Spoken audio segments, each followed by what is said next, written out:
Hello guys मैं आज आसो बाक्तियात माने कि बाक्तियार पर आरम्भ करिम आज भिडिओ और मैं आइसिलो बंधु एटार घरत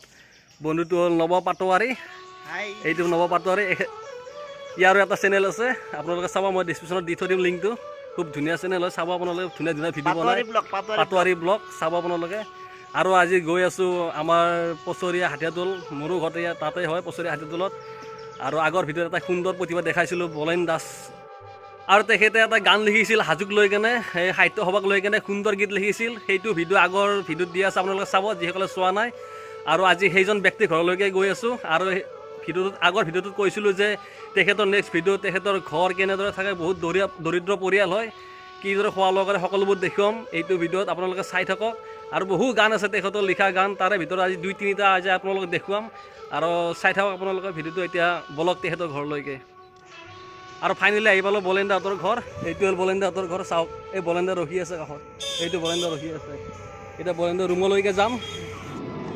এইটো হ'ল বলেন দাৰ ঘৰ পৰিৱেশ চাওক ঘৰৰ কি ডেঞ্জাৰ পৰিৱেশত আছে চাওক বলেন দা কেনে আছা ভাল বলক চাওক দুৱাৰ মুখত নালা এইটো ঘৰ বাপৰে নবা আহি পাইছা বাপৰে ঠিক আছে কি সুন্দৰকৈ সজাই থৈ দিছে চাওক ফাৰ্ষ্ট টাইম দেখাইলোঁ আপোনালোকক থাপনাখন চাওক কিদৰে চাকি দিয়ে তেখেতে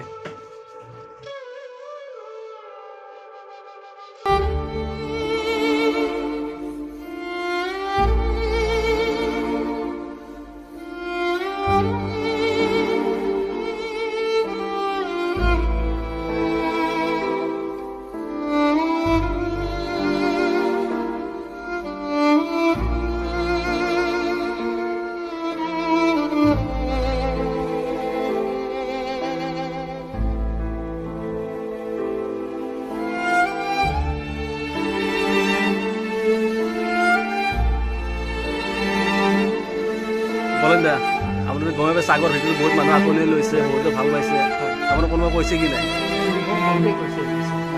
ভাল হোৱা বুলি কৈছে হাজুক লৈ কেনে যিটো গান মাৰিছে সেইটো আৰু যিসকলে চোৱা নাই সেইটো চাব আপোনালোকে যাই কেনে আগৰ ভিডিঅ'টোত আৰু এতিয়া বলেন দাই এই ৰুমটোৰ পৰা আপুনি গানবোৰ লিখে হয় হয় হয় মই ইয়াতে লিখোঁ গানবোৰ একদিন মই গান লিখোঁতে 2-3টা বাজি যায় 2-3টা বাজি যায় এই আচলতে সাংস্কৃতিক জন্মৰ এই সাধনাটো অইনে কি বুলি ভাবে নাজানো লাইনটো না আপোনাৰ লাইন মানে লাইন নাই ফেন নাই কি দৰে লে মই এইবিলাক ৰস মাৰি মাৰিয়ে গান চান লিখোঁ আৰু আগতেতো ছাতিটো লিখিছিলোঁ ছাতি টচ ভাবি চাওক আপোনালোকে ইমান সুন্দৰ প্ৰতিভা লুকাই আছে কিন্তু ৰাইজে হয়তো এইটো বিচাৰি পোৱা নাই আৰু বলেন দা এইটো কি হয় এইটো সাহিত্য সভাত দিয়া মোক আছিলে এইটো আচলতে এনেকৈ নাছিলে এইখিনিহে মাত্ৰ মই ৰাখিছোঁ আৰু সাহিত্য সভা চব ভাঙি চিঙি গৈছে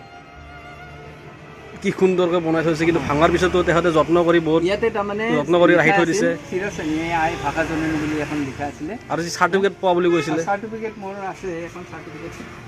আছে মোৰ এইখন সাহিত্য সভাৰ চাৰ্টিফিকেট এখন মোৰ কিমান চনত আছিল 1999 চন চাওক আপোনালোকে সেই টাইমতে গান লিখি নিজে মাৰিছিলে ইমান সুন্দৰ প্ৰতিভা আৰু কি আছে আপোনাৰ এনেকুৱা ধৰ চাৰ্টিফিকেট আৰু কবি ৰাম সৰস্বতী তাৰ পৰা মোক এইখনে দিছে এইখনে দিছে নেকি এইখন কি মানে এখন তাৰমানে সাহিত্য সভাত যিহেতুকে মই গান গাই এটা হেৰি পাইছিলোঁ তেখেতে ধন্যবাদ জনাই মোক এইখন দিছে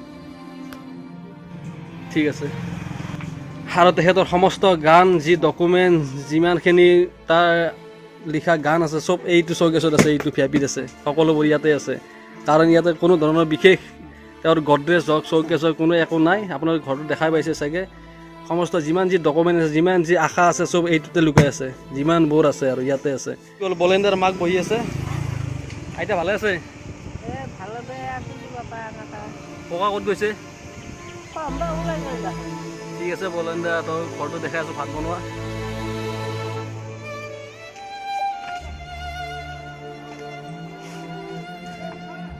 এইটো বলেন দাহঁতৰ ঘৰ ইয়াতে বলেন দা ভাত পানী বনায় ইয়াতে বনাই খায় আৰু ইয়াতে ককা থাকে হয়তো আৰু ইয়াতে খোৱা লোৱা কৰে ভিতৰত এইটো ৰুমত এখন মেগাজিন কেতিয়া লিখিছিলে মই এই মেগাজিনখনত মোৰ এটা কবিতা এটা আছে কবিতা হয় যেতিয়া দদৰা হাইস্কুল তাৰমানে দদা স্কুলত মই পঢ়িছিলোঁ আৰু যেতিয়া স্কুলখন যেতিয়া জুই লাগি গৈছিল কোনো দুষ্কৃতিকাৰীয়ে যেতিয়া জুই লগাই দিছিল তেতিয়া মই কবিতা এটা লিখিছিলোঁ এইটো কবিতা আৰু এই কবিতাটোৰ পিছত মই এইটো কবিতা হয় কবিতাটোৰ পিছত মই সুৰেৰে এটা গান এটা মই লিখিছিলোঁ হয় নেকি আৰু আজি 2-4টা গান গাব লাগিব আজি নিশ্চয় ইয়াতে গাব না ইয়াতে নহয় অলপ পৰিৱেশটো ভাল আমি ঠিক আছে বাহিৰত যাম আজি অলপ বাহিৰৰ ফালে গান গাম আৰু ইমান গৰমত ৰাতি কেনেদৰে থাকে এই চাইল এখন লগে পাই চাওক আপোনালোকে এই লগে পাই চাইলখন ইমান গৰম ৰ'দ তথাপিও কি দৰে আছে কি পৰিৱেশত আছে চাওক আপোনালোকে এইটো অৰ্থনৈতিক অভাৱৰ কাৰণেই হৈছে অৰ্থনৈতিক অভাৱ হয় হয় হয় মোৰ যিহেতু কোনো সংস্থাপনেই নহ'ল ক'তো সেইকাৰণে এনেকুৱা পৰিৱেশ নিশ্চয় হৈছে ঠিক আছে বলেন ধন্যবাদ সুন্দৰ গীত আৰু এটা কথা সুধো মানে কি হ'ল এই আপুনি কিবা কেছেট বনাইছিল নেকি আগতে বহু আগতে বহু বছৰ আগত 2000 চনত আমি এটা কেছেট বনাইছিলোঁ কেছেটখনৰ নাম আছিল ৰূপহী গোলা তাতে বিজয় গুৱা শান্তা আজিৰ আৰু অনুমা চৌধুৰীয়ে কণ্ঠদান কৰিছিলে আৰু তাতো মই চলচ্চিত্ৰ গীত দুটা মই গান গাইছিলোঁ আৰু সেই গানটো এই আপোনাৰ এতিয়া আছেনে সেই গানবিলাক তেতিয়াতো অডিঅ' কেছেট আছিলে মোৰ তাত MD আছে এতিয়া সেই গানটো মই বিভিন্ন ষ্টেজত মই প্ৰথম গান গাই আছোঁ এতিয়া ধৰ গুগলত চাৰ্চ কৰিলে ইউটিউবত চাৰ্চ কৰিলে পাম নেকি সেইবোৰ গান নাই এইটো হৈছে এতিয়া নাপাব মই সেইবিলাক যদি ভিডিঅ' কৰি যদি আকৌ ঘূৰি দিয়া যায় ইউটিউবত যদি দিয়া যায় তেতিয়া নিশ্চয় পাব এতিয়া ক'ব গ'লে বহুত মানুহে সেইবোৰ গান শুনা নাই বৰ্তমান শুনা নাই ঠিক আছে আপুনি আজি অলপ গাই দিয়ক মই সেই আগৰ এই পুৰণা কেছেট যিহেতুকে ইউটিউবত নাই চাৰ্চ কৰিলে গুগলত নাপায় হয় হয় ৰাইজেতো শুনা নাই আপুনি 2 মান গাই দিয়ক কেইটা গান আছিল মোৰ দুটা গান আছিলে গান অলপ অলপ গাই দিয়ক ঠিক আছে গাই দিছোঁ মোৰ এই প্ৰথম গানটো আছিলে অ প্ৰিয়তমা মোৰ জীৱন এতিয়া আহিব তৰা ভৰা ৰূপালী জোনা তোমাৰ মিঠা কোমল গালত সানি দি নিয়ৰ খনা গোলা নিয়ৰ খনা গোলা তোমাৰো যে বেদনাৰ দুখ নিগৰি নিজৰা বোৱা দিব মোৰ বুকুৰ মাজত কত দুখ যাতনা বুজাও তোমাক কেনেকৈ যদি কেতিয়াবা সহিব নোৱাৰা যদি কেতিয়াবা সহিব নোৱাৰা দি থক থমকি নৰবা অ প্ৰিয়তমা মোৰ জীৱনত কেতিয়া আহিব তৰা ভৰা ৰূপালী জোনা তোমাৰ মিঠা কোমল গালত সানি দি নিয়ৰ খনা গোলা নিয়ৰ খনা গোলা তোমাৰো যে সঁহাৰিত বৰ্তমানক সপোন দেখো ভৱিষ্যত কল্পনা কৰিছো বহু কথা মই ভাবিছো বহুতে মনত তোমাৰো যে সঁহাৰিত বৰ্তমানক সপোন দেখো ভৱিষ্যত কল্পনা কৰিছো বহু কথা মই ভাবিছো বহুতে মনত নিজান নিশাতে সেই সপোনে নিজান নিশাতে সেই সপোনে পূৰ হ'ব মোৰ জীৱনত অ প্ৰিয়তমা মোৰ জীৱনত কেতিয়া আহিব তৰা ভৰা ৰূপালী জোনা তোমাৰ মিঠা কোমল গালত সানি দি নিয়ৰ খনা গোলা নিয়ৰ খনা গোলা নিয়ৰ খনা গোলা এই গানটো ধন্যবাদ আৰু কেইটা গান আছিলে সেইখন কেছেটত দুটা গান আছিলে এইটো প্ৰথম গীত আছিলে আৰু এটা গীত আছিল কি আছিল আৰু মায়াবী হৈ আছিলে আপুনি গীত এটা মই গাইছিলে আৰু এইবোৰ গানৰ সুৰ কোনে দিছিল এইবোৰ গানৰ সুৰ মই নিজেই লিখা নিজেই কলেজ লাইফত নিজে সুৰ দিছিলোঁ। আৰু প্ৰেমক লৈ লিখিছিল নেকি? এইটোতো সকলোৰে জীৱনত ভাল পোৱা আহে, মোৰো আহিছিল হয়তো, কিন্তু সকলোৰে ভাল পোৱাৰ পৰা বাস্তৱত ৰূপায়িত নহয়, কাৰোবাৰ দিঠকত পৰিণত হয়। গানটো সুৰেদি মই কৈ দিছোঁ আৰু এই গানটো মই মোৰ প্ৰয়াসৰ জৰিয়তে মই লিখিছিলোঁ। হয়তো মোৰ ভাগ্যত নাছিল, বাস্তৱত ৰূপায়িত নহ'ল মোৰ সেইটো গান। এটা সময়ত লিখিছিলোঁ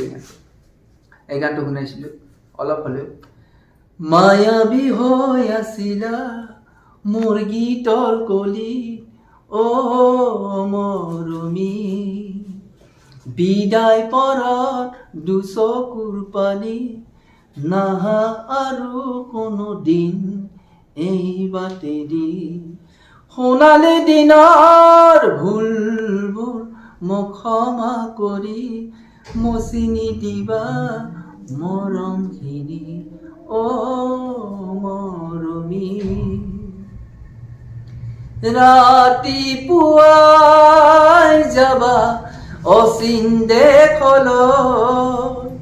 তাতে আপোন ঘৰ চিৰদিনলৈ, আশীৰ্বাদ দিলোঁ তোমাক গানৰ সুৰত, ময়ো জানো তোমাক পৰিব মনত, কেতিয়াবা নিজান পৰত, কবলে বহু থাকিল ওঠৰ মাজত, আৰু বহু থাকিল চিঠিৰ ভাজত, জানা মৰমী,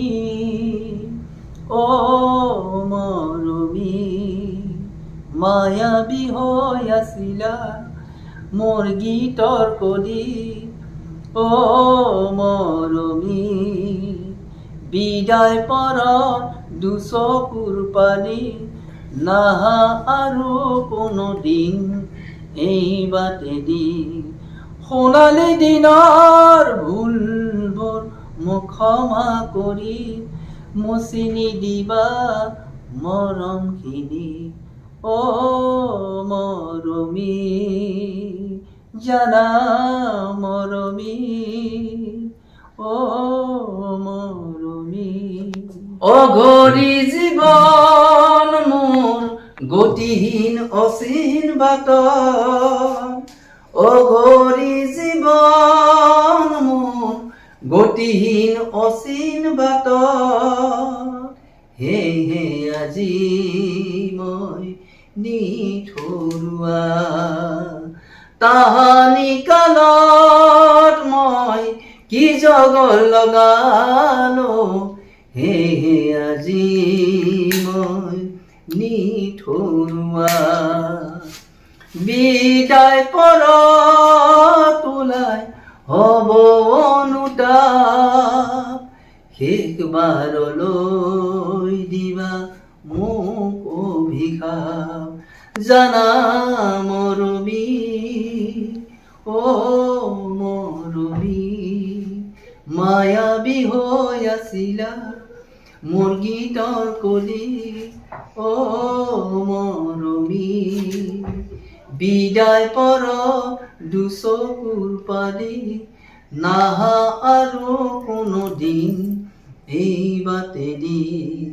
সোণালী দিনৰ ভুলবোৰ মোক ক্ষমা কৰি, মচি নিদিবা মৰমখিনি, অ' মৰমী, জানা মৰমী, অ' মৰমী। বলেন দা, হয়, আপোনাৰ আৰু কিমানমান গান লিখা আছে নিজে লিখা? মোৰ বহুতেই গান লিখা আছে, কিন্তু গানবিলাক অলপ আধৰুৱা হৈ আছে, কিন্তু অৰ্থনৈতিকভাৱে যিহেতুকে মই দুৰ্বল, আজি 2006 কেছেট এটা উলিয়াই আৰু বহুত সপোন পূৰাবৰ কাৰণে মই গান লিখিছিলোঁ, কিন্তু লিখিলে কি হ'ব, আজিকালিতো মানে প্ৰডিউচাৰ নোহোৱা হৈ গ'ল লাহে লাহে। আমি 2000 চনতে অডিঅ' কেছেটহে উলিয়াইছিলোঁ, তাৰপিছত CD আহিল, তাৰপিছত আজিকালি ইউটিউব আহি গ'ল আৰু গানবিলাক চব ভিডিঅ' কৰা হৈ গ'ল। তো গতিকে এইবিলাক প্ৰক্ৰিয়াটো কৰিবলৈ যাওঁতে বহুতখিনি ফাইনেন্সিয়েল হয়, গতিকে এপ্ৰক্সিমেটলি 3 লাখমান টকা লাগে, 3 লাখৰ বেছিও লাগে, বেছিও হয়, তথাপি আৰু 3 লাখ মান টকা লাগে, গতিকে মোৰতো ইমান পইচা নাই। সেইকাৰণে গানবিলাক লিখাই আছে, যদিও গানবোৰ ৰেকৰ্ডিং কৰিবৰ কাৰণে মই খুবেই মানে অনুৰাগী হৈ আছোঁ। কোনোবাই যদি সহায় কৰে মই নিশ্চয় গানবোৰ ৰেকৰ্ডিং কৰিবৰ কাৰণে সুবিধা হ'ব। এতিয়া যিবিলাক ষ্টেজত মই গান গাওঁ, সেই লিখি থকা গানবিলাকতো মই গাব নোৱাৰোঁ। আৰু মোৰ এটা মনৰ কল্পনা, গানবিলাক লিখোঁতে বহুত কষ্ট হয়, আনক দিবৰ কাৰণে মোৰ ইচ্ছা নাযায়। বহুতে ইতিমধ্যে বিচাৰিছেও মোৰ গানবিলাক, যেনে মোৰ আগতে 2000 চনত যেতিয়া ৰূপহী গোলাপ কেছেটটো মোৰ গানটো পপুলাৰ হৈছিল অলপ, আজি 20 বছৰ আগত, তেতিয়া মোৰ গানটো কিনিবৰ কাৰণে বা কিছুমানে পইচা দি তাৰমানে গানটো ল'ব বিচাৰিছিলে, মই দিয়া নাছিলোঁ অৱশ্যে। এতিয়া কথা হ'ল ষ্টেজবিলাকত প্ৰগ্ৰেম কৰিবলৈ হ'লে মোৰ এই গান দুটাই মই গাওঁ, তাৰপিছত বিহু চিহু এনেকৈ গোৱা যায় আৰু। কিন্তু যিখিনি মোৰ গান লিখা আছে সেইখিনি গান বৰ্তমান পেইণ্টিঙে হৈ আছে। মেইনলি হ'ল অৰ্থনৈতিক ক্ৰাইচিছৰ কাৰণে। এতিয়া আপোনাৰ যদি কোনোবা সহায় কৰিব আহে এই ভিডিঅ'টো চাই কেনে, নিশ্চয় আপুনি নিশ্চয় নিশ্চয় নিশ্চয় আগবাঢ়িম, সেইটো মোৰ সৌভাগ্য হ'ব বুলি মই আশা কৰিছোঁ। তেখেতকো মই ধন্যবাদ জনাওঁ। বলেন দে, আপোনাৰ যিমানবোৰ গান লিপিবদ্ধ হৈ আছে হয় তাৰে ভিতৰত কিবা স্থানীয় গীত এনেকুৱা আছে নেকি? স্থানীয় গীতটো যেনে মই আপোনালোকক গান গাই শুনালৈ, মই হাজোত এটা গান গাইছিলোঁ, হাজোক লৈ গান এটা লিখিছিলোঁ। মই যিখন স্কুলত পঢ়িছিলোঁ আজি বহু বছৰ আগত, স্কুলখন কোনো দুষ্কৃতিকাৰীয়ে তাৰমানে জুই লগাই দিছিল। আজিও কোনে কি কৰিলে, ক'ত আছিল সেইখন? এইখন মোৰ দাদাৰ স্কুলত, মই নিজে তাত পঢ়িছিলোঁ। নিজৰ পঢ়া স্কুলখনৰ প্ৰতি সকলোৰে এটা অনুৰাগ থাকে। আৰু যেতিয়া স্কুলখন যেতিয়া জুই লাগি গৈছিল তেতিয়া মোৰ খুব বেয়া লাগিছিল। মোৰেই বেয়া লাগে নহয়, যিসকলে এই স্কুলত পঢ়ি ডক্টৰ ইঞ্জিনিয়াৰ হৈ গ'ল তেখেতসকলৰো নিশ্চয় বেয়া লাগিছিলে। আৰু ময়ো ডক্টৰ ইঞ্জিনিয়াৰ হ'ব নোৱাৰিলেও সাধাৰণভাৱে মোৰ খুবেই মানে বেয়া লাগি গৈছিলে। তেতিয়া মই যিহেতুকে শিল্পী মানুহ, মই গীতৰ এটা শৈলী লিখিছিলোঁ। এই গানটো লিখিছিলোঁ। আহাৰৰ দুপৰত মই পহৰা খালি, কোন সতৰু লগালে জুই। আহাৰৰ দুপৰত মই পহৰা খালি, কোন সতৰু লগালে জুই। যদিও দানৱে দিলে ইতিহাস মুচি, পাৰিব জানো ৰাখিব পোহৰক ঢাকি। আমাৰ গাঁৱৰ মহান পুৰুষে 1954 চনতে সাজে, আগাথুৰি পাহাৰৰ খালৰ খুটা, ৰাইজৰ কান্ধেৰে গঢ়া ভিঠা, প্ৰাণ পাই উঠিলে পোহৰৰ শিখা। এই গানটো লিখিছিলোঁ আৰু আছে। কাৰণ এখন অনুষ্ঠানৰ পৰা যিটো পোহৰ আহে, কোনো যদি শত্ৰুৱে যদি সেই বস্তুটো ধ্বংস কৰি পেলায়, পোহৰক কোনো ৰাখিব যে নোৱাৰে, শিক্ষাৰ যিটো পোহৰ, এই শিক্ষাৰ পোহৰটো যে কোনো যে ঢাকি ৰাখিব নোৱাৰে, এই গানটোৰে মই বুজাইছোঁ। ধন্যবাদ বলেন না। হয় হয়। আৰু ইমানবোৰ গানৰ ইমানবোৰ শব্দ কেনেকৈ আপুনি কেনেকৈ ব্ৰেইনত আহে এইবোৰ? ইমান ধুনীয়া শব্দ, গানৰ কবিতা বা শিল্পীবিলাকে আমাৰ এইবিলাকেই কাম। আমি ক'ৰবাত যাওঁ, যাই তাৰে প্ৰাকৃতিক দৃশ্যই হওক, সেই ঠাইৰ মানে কি কি বস্তু কাৰণে সেই ঠাইখিনি বিখ্যাত হয় বা মানুহে অলপ অনুপ্ৰাণিত কৰে। যেনে আমাৰ কামাখ্যা বুলি কোৱাৰ লগে লগে কামাখ্যা মন্দিৰটো আছে, নীলাচল পাহাৰ বুলি কোৱাৰ লগে কামাখ্যা মন্দিৰটো আছে, হাজো পাহাৰ বুলি কোৱাৰ লগে লগে আমাৰ মাধৱ কেদাৰ কামেশ্বৰী তাত আছে। এনেকৈ বিভিন্ন অনুষ্ঠান মানে বিভিন্ন জেগাবিলাকৰ